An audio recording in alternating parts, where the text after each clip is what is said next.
Méditation du 10 juillet. Ne gaspillez pas votre douleur. L'Éternel est près de ceux qui ont le cœur brisé et il sauve ceux qui ont l'esprit dans l'abattement. Psaume 34, le verset 19.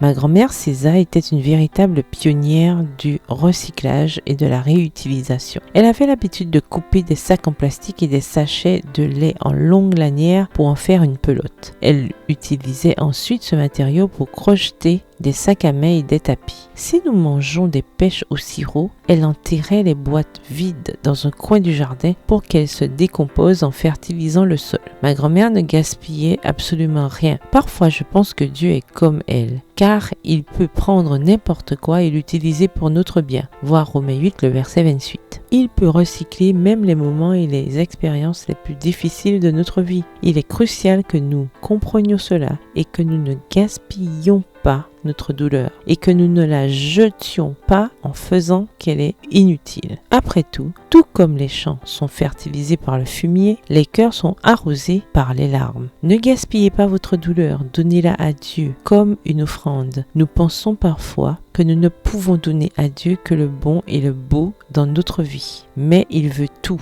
chaque rire et chaque sanglot, chaque succès et chaque échec, les jours de soleil et les jours de pluie. Dieu peut utiliser tout cela pour notre bien si nous le laissons faire. Lorsque nous venons à lui avec l'offrande de notre douleur, avec nos mains pleines de rêves brisés, nous disons, même avec cette pauvre matière première, avec ce qui semble si inutile à mes yeux, tu peux faire quelque chose de beau. Il y a quelques mois, j'ai eu le privilège d'interviewer Suzy Hart, la fondatrice de l'association caritative Craft Aid International. Son association organise des ateliers d'artisanat pour les personnes handicapées dans le monde entier. Dans l'un de ses premiers projets en Tanzanie, Suzy a enseigné à un groupe de malentendants comment fabriquer du papier en utilisant de la bouse d'éléphant comme matière première. Suzy m'a dit qu'à partir de cette expérience, la bouse d'éléphant est devenue un symbole de transformation dans sa vie. Ce sont précisément ces expériences que nous considérons comme inutiles, douloureuses et puantes que Dieu veut utiliser. Ne gaspillez pas votre douleur, donnez-la à Dieu comme une offrande. Prière, Seigneur, dans les moments de douleur et d'épreuve, aide-moi à m'accrocher davantage à toi. Je te donne toutes